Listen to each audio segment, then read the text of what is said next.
Karong plan? June 2026 do na tay Climate Change Adaptation and Mitigation Forum sa Diamond Hotel. Mhm. Whole day ni siya sa tax no. Okay. Kunya ato ang partner ani nato ang taga GTSET o Department of Science and Technology. So Okay. siya ang ato ang mga target audience nato ani kini mga local government units or kini labi na kini mga coastal na mga coastal areas o even sa kini mga upland, mga mountainous areas nato. So ang punto lang diha or other activities pa din ang other activities na to kining sa June 25 no kining Arbor Day. Harbor Day po. Yes, Arbor Day sir. Kini sa Arbor Day natay simultaneously siya sa task nga planting of native species na to in over 12 areas din sa Central Visayas. Ang atong intention is to plant mga more than 15,000 seedlings in one day no sa ato ang Arbor Day celebration. So simultaneously siya in 4 provinces sa Central Visayas, sa Bohol, Cebu, Siquijor, Negros Oriental, through sa ato ang mga community environment and natural resources offices na to. So ang ato lang ang ato ang hawhag sa atong mga naminaw na to karon nga pwede sila mo appeal no sa ato ang celebration sa Arbor Day pinaagi sa pagtanom og kining mga native or endemic na itong mga tree species.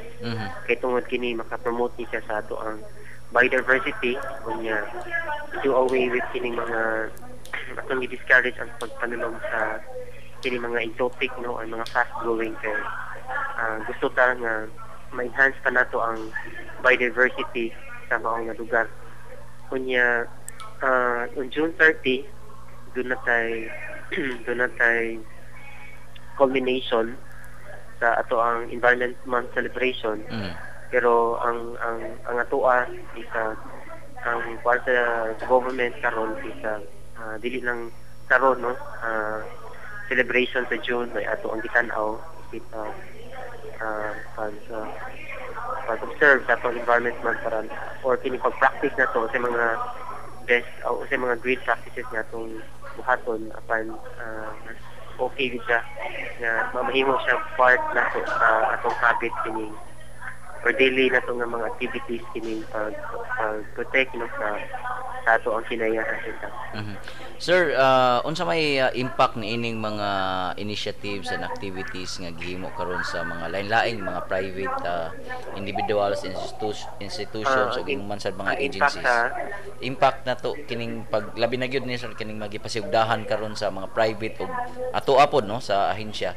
Labi na gyud sa pagproteher ug pag-preserve sa environment. Okay, kung imong karon sir no murag kung imong ang trend karon sa or makita nimo na murag ang awareness level na to sa ato ang mga katawhan murag ni taas na gid no when it comes to example mga environment advocacy promotion mga ano to.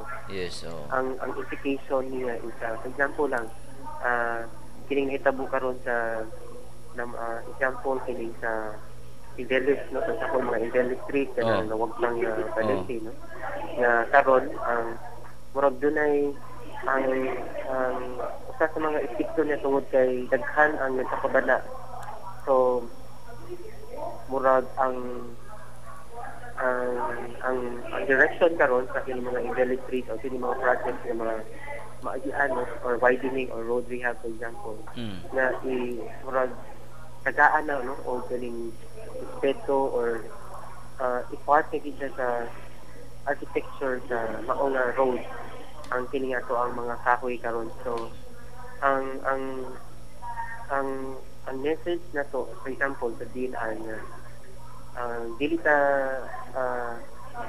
against no sa ato ang pag-develop sa ato ang pagpahimo pag-develop for example sa ato ang daan pero doon na tayo mga buluhaton nga angay na tong follow. So like for example ang murag na i-appreciate gyud sa DNR karon ang kining decision nga ni pagawas sa RTC Regional Transport sa Argao denying katong petition for Oh, no, kanay mga road projects. TRO, Yes. katong notice to stop Oo. Certas, no? So, Yes. ang murag na validate na to or na affirm, no, ang intention sa DNR na kinahanglan kung doon na tayo mga development o proposed development, doon na tayo mga certain requirements and conditions na tayo i-follow. Oh. Kanya kung ato lang i-follow, wala tayo angay, no, nga marang mabalaka ta. Yeah. Kaya ang DNR willing maging mo extend of assistance Yeah. or technical assistance sa mga local government units. So, ang notice to stop nga gi-issue sometime for last March 21 this year sa ito ang Senro sa Argao in Piansada na i-uphold, no, ang maong notice to stop. So, sa invitation ni ang forest land or ang public land ang dunagi authority to manage or even to control dili ang local government units, kundi ang national government agency or ang Estado o ang NGA mo na siya ang gitagaan sa demanded ang maong NGA. So ang ato ang next direction niya, for example, kung magkaita og PIS Argao, atong ang instruction ni Regional Director Montero nga pabutangan niya o kining signage, no, o billboard na kining ito nga portion sa maong development dunay notice to stop kunya enforce and in effect ang maong notice to stop. So inani ang moral ang shift ang transformation na sa awareness sa mga tao nga tungod kay atong gitagaan gid kining dako, no, na important ang kinaiyahan nato. So, again, atong i-emphasize lang nato na we are not against development as long as it toes the line sa atong mga existing environmental laws, rules, and regulations. So, ang mensahe nato is dili lang ang DNR, dili lang for example, ang RAFI, dili lang other NGOs, for example, ang kita mismo, ang katauhan, ang general public, o magpakabana sa mas daghan sa magbuhat. O mas daghan sa mas dako ang ato ang voice nato na somehow maka-change sa mindset sa ato ang mga government agency na nag-implement, no, of certain projects na somehow walay na murag bandag, no, sa ato ang environment. So mas okay siya na sustain na to ang voice sa mga tao, ang paminaw karon ito sa kinaiyahan, pagkahir sa itong mga kinaiyahan ay tumod ka na sa dako kay na siya o influence, no? Dako sa influence sa mga government agency like PNR, DPWH, iban pang mga agencies na somehow they would think very thoroughly kung sa'y angay, no, na paghimo o balance sa development and pursuing very critically environmental protection. Sir Ed, dito ko sa south niadtong niaging adlaw pagpadung namo dito murag akong naobserbahan, no, di ba na may ongoing karon nga pag simento sa sa mga sa highway dito. Nakita naobserbahan ako, Sir Ed, nga ang mga kahoy na paghihapon, no, ilang gi-continue ang pagsimento apan ang katong mga dagkong kahoy diri na dapit na sa may boundary naman siguro Naga to San Fernando nga naagyapon ang kahoy, sir, wa nila pamutla pero gisemento gihapon, no, so gipabilin ang kahoy, sir. Unsa man na mamintain na ginadya, Sir Ed? Okay. Ang kini mo, sir, ang kanang special dry cutting permit niya, sir, actually expired na sa Certas, no. Kini less than 5 kilometer na stretch from Campo Cement Corporation towards murag na traverse sa two barangays from Apo sa mga 5 kilometer, nearly 5 kilometer na stretch sa maong road widening. Ang special tree cutting permit mong good nag-issue sometime in 2013. So na say certain conditions, about 14 conditions. atong gi-require sa DPWH to comply sa maong mga conditions. Until now, wala may compliance ang DPWH. So, meaning, wala na sila yung compliance kung sa buhato nila sa mga i-earth ball ng mga trees, ang implementation plan, ang replacement of trees, assessment of the impact of cutting to biodiversity, for example, water resources, and climate change. So, muna ang gihuwat karon sa DNR. Kung atong tanawon ni nakuha na gid siya na expired last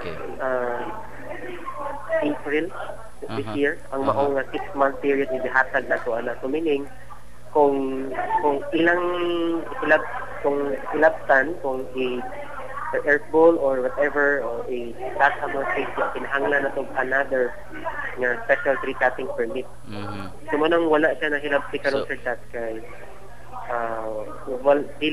wala gi-allow or wala gitagag permit ang DPWH to cut or to airball some trees diha.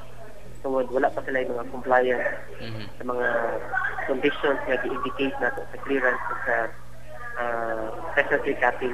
So meaning, until such time na ma-comply nila ang maong mga conditions, kung usapod sa mga critical po ng mga conditions nga na-impose sa maong clearance sa permit writer, kining pag-hold o kining genuine na consultation o dialogue sa mga affected communities o stakeholders.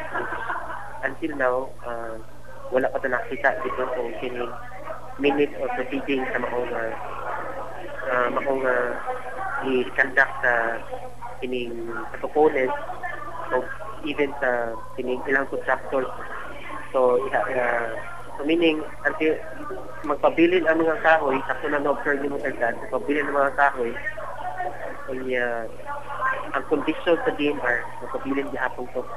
So kung mahilap mo ilang i-earth ball or i-cut ang mga trees, kinahanglan dito na o pag-off or request for sila for the renewal sa maong special tree cutting permit.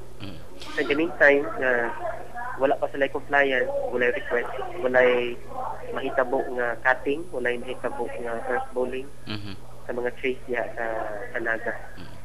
Sir Ed, yes. So ang kining mga car trees diha sa may Perilog, mga heritage trees, ang stand sa DNR anak niya is absolutely no cutting sa mga heritage trees or kaning mga acacia century-old trees diha sa may Perilog sa So kung dunay mga proponent or kung dunay mga contractor na huna pag-develop o pag-whited, for example, ang DPWH.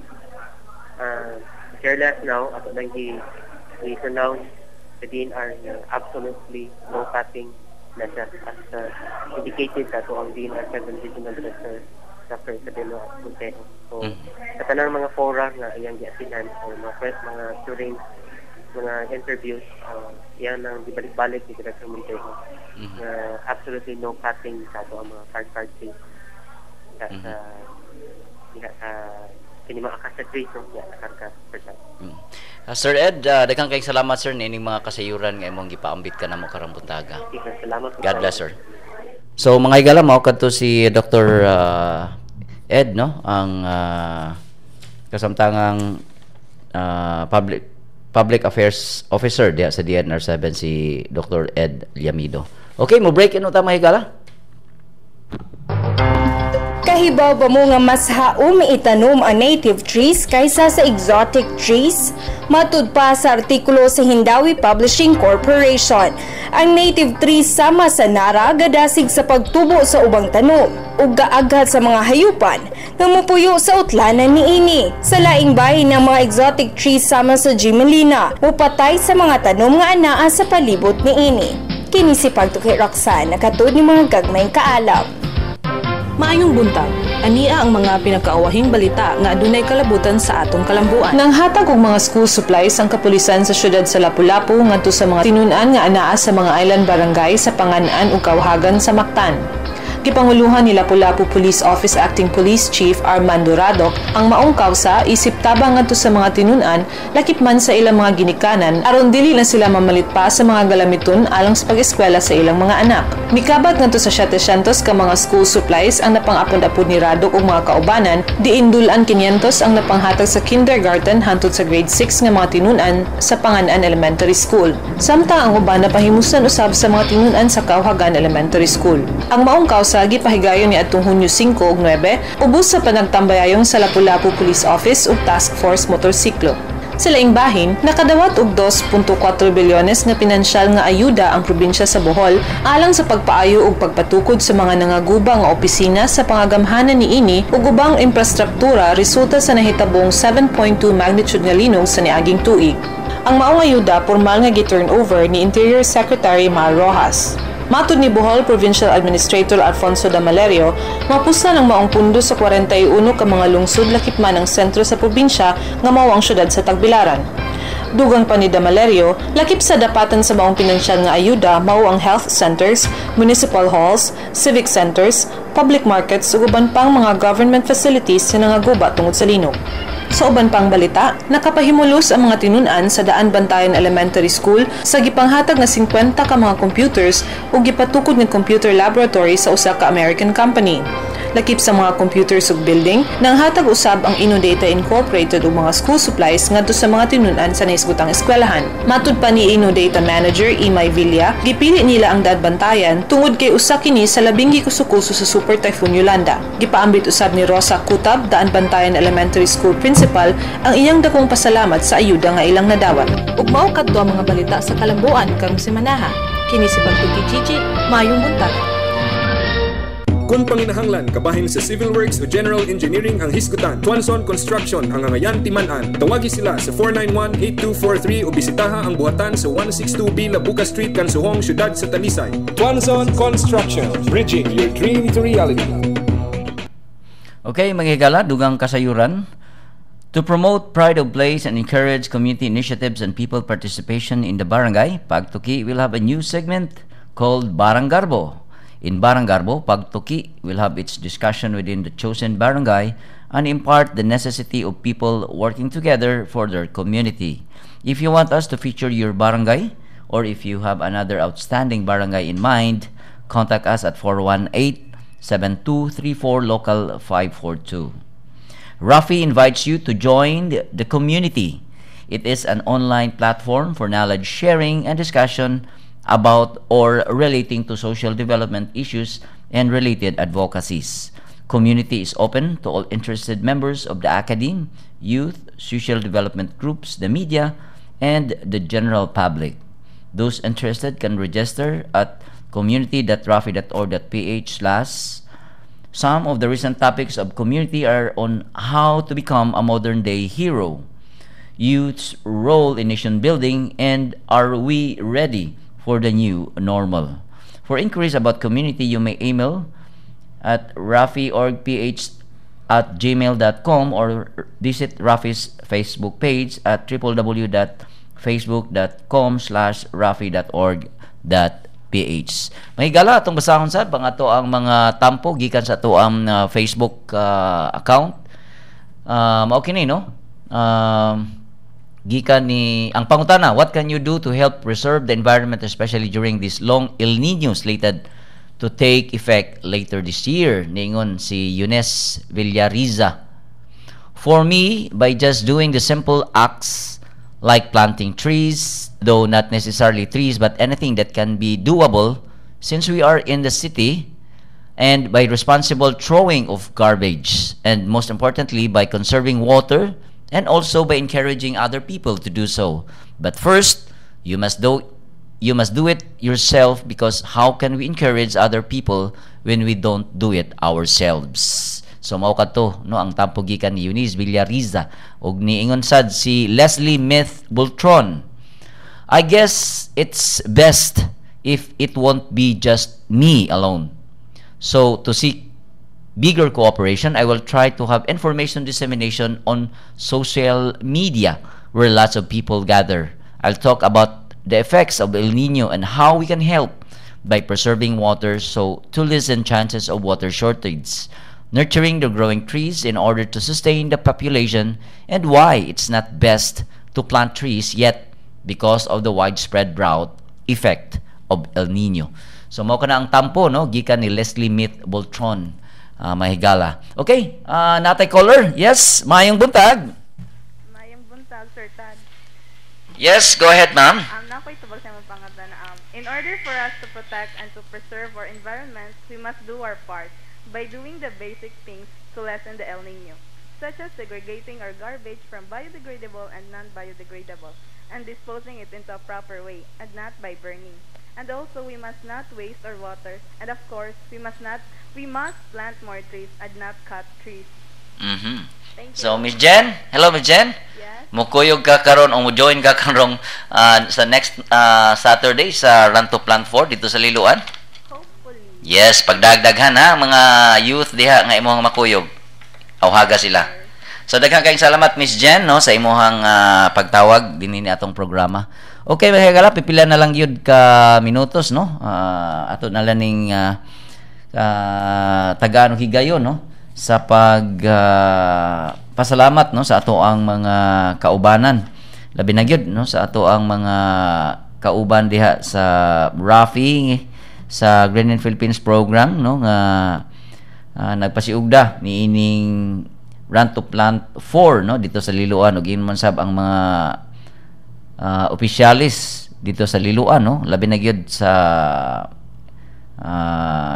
Halangdong Mayor diha si Joke Frasco nga moy ni abag yun ug ingon man sab no sa probinsya sa Sugbo ni Governor Junjun Davide no nga sa pagsuporta niya sa maong kalihukan. So sa maong adlaw sa sunod Sabado kuyugan ni no sa mga empleyado sa provincial government. So kamo diha nga anaa pod sa inyohang mga tagsa sa kalungsod aduna poy ni participate pod no ni join pod ang ato ang mga local government units dinhi sa probinsya sa Sugbo adunay sawa ko masayop mga 40 o kapin nga mga LGUs no out of 51 o out of 52 nga ni Salmot no ni kuyog kanunay ini nga to ang annual Green in Philippines program. So kung buot mong mo appeal no so kung naa ka diha pananglitan sa south or sa north ba duo lang mo sa inyong mga local government units no pagpakisayod mo dito kay naay in charge so nya kay ato po dito ay pahigayon ang ilang Run to Plant no 2014 og ingon man sab no sa gi-mention ni Sir Noel ang DepEd ni Salmot pod ni ini mga higala sa pahigayon no sa maong kalihukan diin apil ang ilang mga eskwelahan no sa gisgutan na kaganina. So mo na nga kamo pod no ang pangutana siguro nato unsa man ako pag-apil nga naam ko sa ako ang lugar wa man ko sa Cebu tingali sa ginaingon na nga makahimo pod ka og mga buhat no alang sa pagproteher sa ato ang kalikupan sama na ni ana sa pag-segregate no properly sa atong mga basura kay kung ato ni siyang mahipos og tarong atong malain ang dili malata og ang malata dili gini siya no malikayan nato ang pagbaha sa mga kanal kay mao man siya hinungdan mga higala no kay sa imuhang pagpataka og sa atong pagpataka og labay sa basura maski asa lang posibilidad ani no nga panahon sa ting-uwan maanod kini unya adto kini siya diretso sa ato ang mga estero og mga kanal mao siya hinungdan sa pagbaha. So mo na nga kita sad magbagol-bol sa ta nga sus unsa man ni ato ang gobyerno no wala man kaayoy wa man maatiman ang baha apan kita ra sa di ay contributor. So mo na nga sa simple nga pamaagi mao ni imong mabuhat. Of course kung nakay higayon no kung nakay igong luna diha sa imuhang panimalay o baka sa imuhang mga properties pwede sad kang makahimo og pagpanano mga higala mga bungang kahoy ba o baka mga timber trees ba no labi na gyud native masindot kaayo mga higala kay atoa man gyud na nga mga klase sa kahoy. So mo na siya ang mga simple kaayo no og baka ang pagpangawhag sa atong mga kaigsuonan nga kanang pag-abag labi na sa mga river clean up no ug uban pa nga mga buluwanon kaayong mga kalihukan mahigala aron sa pagproteher sa ato ang kalikupan, no? So kaninyong tanan nga naa diha sa inyong panimalay, once again nila ni Remy, nila ni Papa natoy nga naminaw nining atong programa. Of course ang mga kaubanan nato sa Rafi, no, nga naghimo sa ilahang labi na gyud taga IDU nga naghimo sa ilahang session, no, diha sa Rafi Iadsi ug ingon masab ang mga kaubanan nato nga naa sa ilang tagsa karon mga gimbuhaton, no. Kaninyong tanan maayog yung buntag unya maayong pagpaminaw gyud kaayo kaninyo. So manginaot ta nga sa sunod Sabado managkuyog na sad ta mga higala, no, haron atong masawan ug atong masayran, no, ang pipila ka mga pagtulunan, no, nining ato ang programa. Kay sa mo nang giingon ang atong programa lain-lain magini siya topic every Saturday nya ang ato sa mga isgutan mga adunay kalabutan, no, sa gitawag nato og kalambuan sa komunidad. So mo na amo mong giawhag, once again ako nagawhag kaninyo nga padayon ta nga maminaw, no, sa programang pagtukoy ingon masab ang mga programa sa atong istasyon sa DYLA nga mosunod kanunay, no, sa pagpaminaw, no, o pagsuporta. So kana may gala sa ngalan sa akong mga kaubanan sa buhat, kuyog sa ato ang mga interns, no, karon gikan sa Palumpon Institute of Technology si Miss Jeneline P. Abianza, Miss Resty May P. Itak og si Cherise Shade T. Tagolino sa Palumpon Institute of Technology, no, kaninyong tanan daghang salamat. Of course kang Miss Roxana Catalan ato ang program manager, kang Sir Chris Rimonde nga naa as technical, ug kang Ma'am Heidi Palapar ang ato ang program director, ug kang Ma'am Dumi Chua atong chief operating officer sa foundation. Ako sa kasing magpasalamat kaninyo mga higala sa inyong pakiguban kanamo hangtod sa sunod semana sa samang takna adlaw ug stasyon. Maayong buntag mga Bisaya. Kahibaba mo nga ang Pilipinas ikaupat sa world's top 10 most threatened forest hotspots.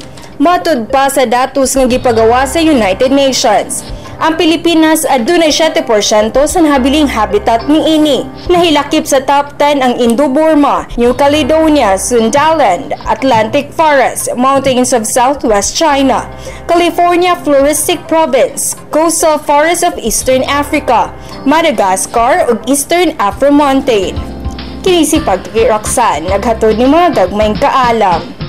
Kung panginahanglan kabahin sa Civil Works o General Engineering ang hisgutan, Tuanson Construction ang angayan timan-an. Tawagi sila sa 491-8243 o bisitaha ang buhatan sa 162B Labuka Street, Kansuhong, Syudad sa Talisay. Tuanson Construction, bridging your dream to reality.